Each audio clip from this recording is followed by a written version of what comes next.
Iowa State.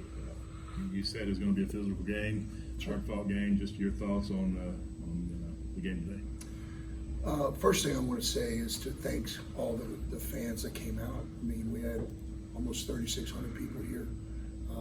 I think that's a real indication of how far we've come as a program. And on a Saturday at 3 o'clock before Christmas, I just want to thank all of them for coming.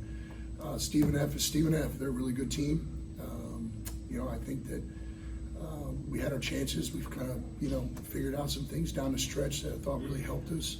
But they're a load. Gizmo had his way in the block.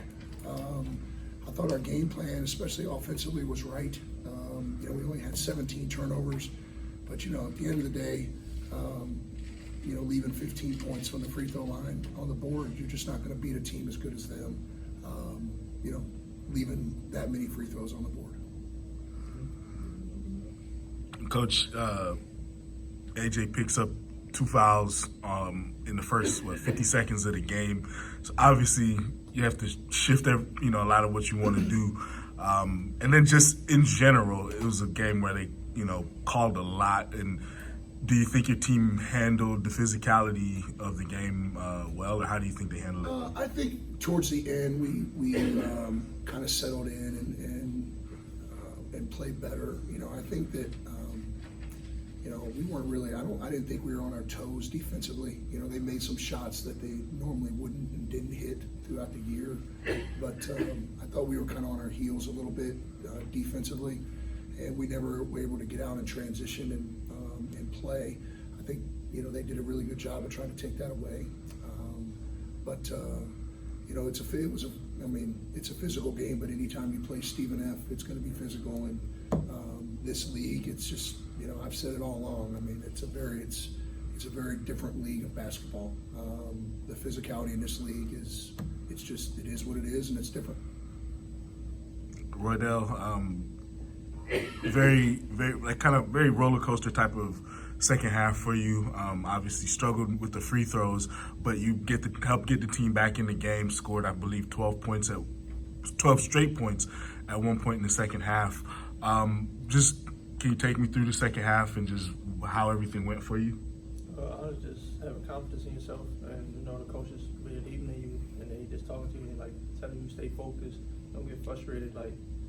It ain't falling, but eventually it's gonna fall. And it just really the team just kept talking to me, and everybody just saying stay positive, stay positive. So it really played key into the second half. Roydell, it seemed like when you guys fell down by 17.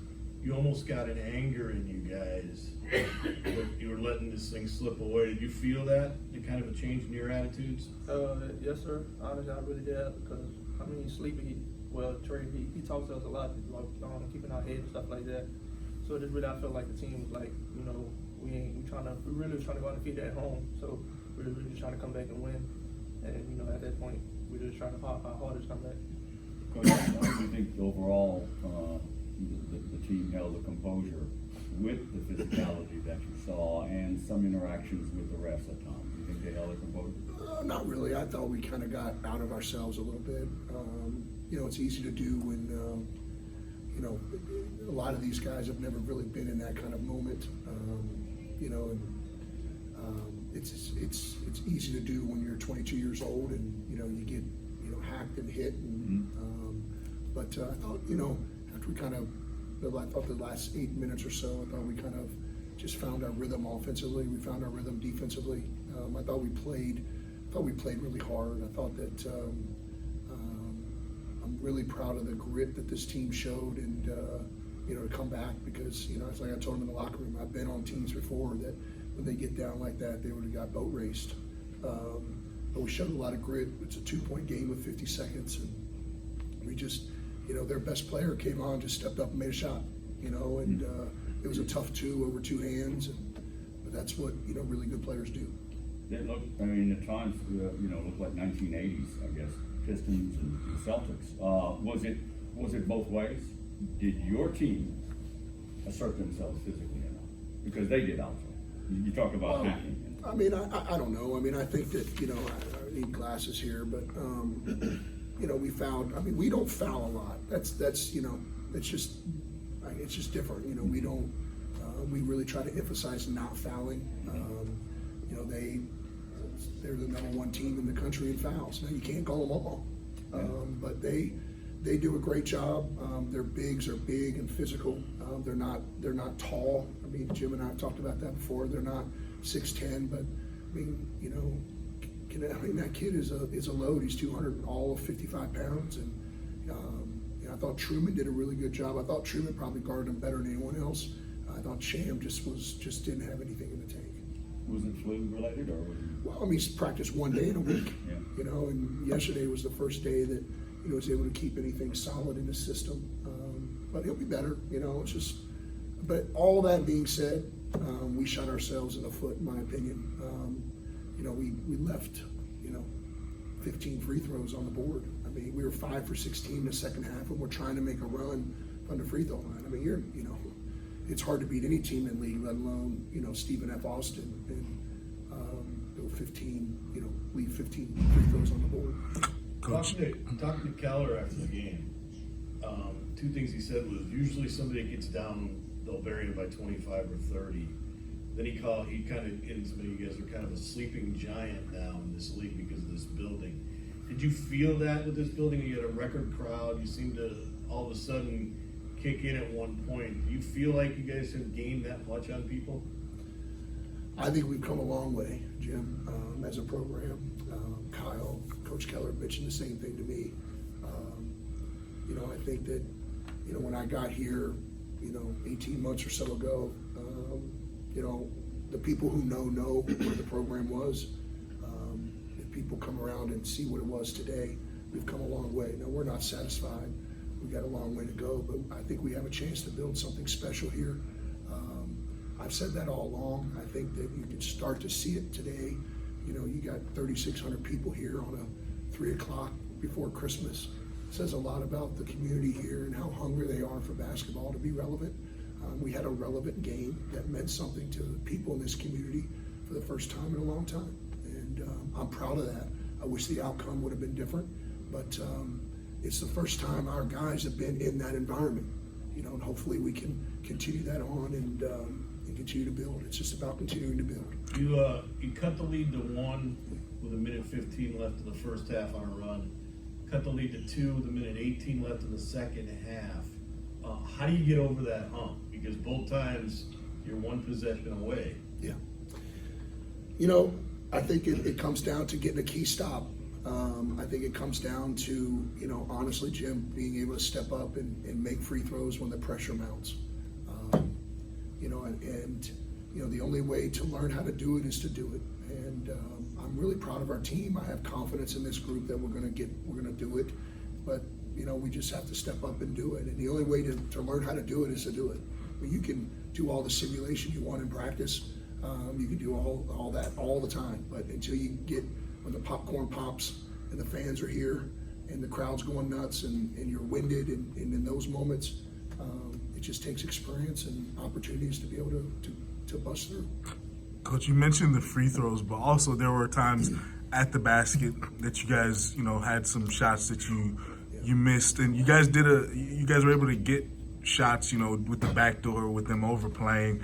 But was it frustrating to see some of those misses at the basket, or was that also just kind of a product of, hey, SFA did a good job rim protecting? You know, sure, it's frustrating. I mean, I think if you asked Roydell, it's frustrating, you know, when you get into the lane and you miss some bunnies. I mean, I don't know how many we missed, but we missed, you know, layups. And now obviously they're contested, but we got to be able to knock those down. And, you know, we're not very far away. Stephen F. is a really, really good team. They're a load, but, you know, to come back and be that close with the points we left on the board, you know, I'm proud of our group. I'm not satisfied, but we got a ways to go, but we've come a long way. Roydell, you 3 threes in the second half, and you know, stepped into them, had confidence. When you shot them, was it just a case of, I'm not gonna think about it, I'm just gonna shoot it?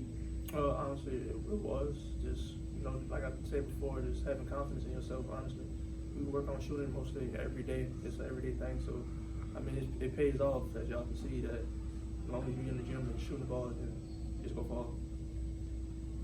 And sorry, and just to follow up, does that, seeing how you did that, does that make it maybe even a little bit more frustrating that you weren't able to hit free throws at hit the free throws? Most likely, yeah. It really was frustrating. I mean, as I was like, well, like I felt shots where it was good, wasn't falling, and I saw something that was off. But it really played key and a big factor. I mean, just I have to be more in the gym and focusing on my free throws now, knowing that I'm gonna get fouled a lot and just I need to hit them in crunch time. Roydell, do you guys feel like you didn't give one away, but you let one slip away at least? Big. We let this one slip away out of our hands, but I mean, we got 19 more left. So we have 19 more, so I mean, we just focus on the next one and keep moving. If we'll see them again eventually. Speaking of the next one, I mean, if you look at the preseason polls, Sam Houston, UCA, of course, Stephen and Abilene, all on the upper tier on preseason and are all coming bunched, aren't they? Yeah, we play the top of the league the first couple weeks. Yeah. Sam Houston's a load. They're really, really good. They won the league last year. You know, Jason Hooten's got them playing, and you know that program is kind of on cruise control right now. They're good. You know, I said this to our team, and I'll say it to anyone else, is that even if we would have won and we'd all been a lot happier and had a merrier Christmas, for sure, but we can't let one game define us, good or bad. It's a long haul. You know, we play league games all the way into March. Every one is important. One is no more important than the other. You know, we have to, you know, figure out how to, you know, just come out on top and win games in league play. And it's a grind. It's you know, every league you're in, it's hard to win games. It's hard to win games in January and February. It will be no different here.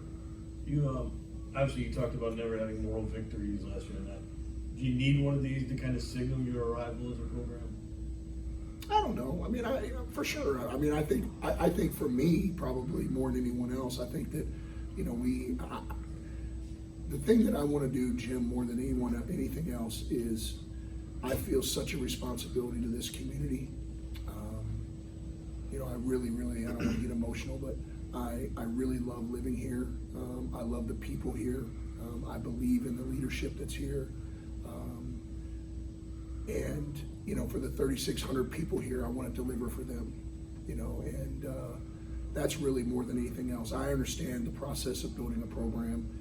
You know, I understand the process and where it started when I got here and where we are. We've come a long way, but for sure, everyone wants it quicker. And, but you know, I just want to deliver for this community more than anything else because it's a special group of people here. Yes. All right, guys. Thank you.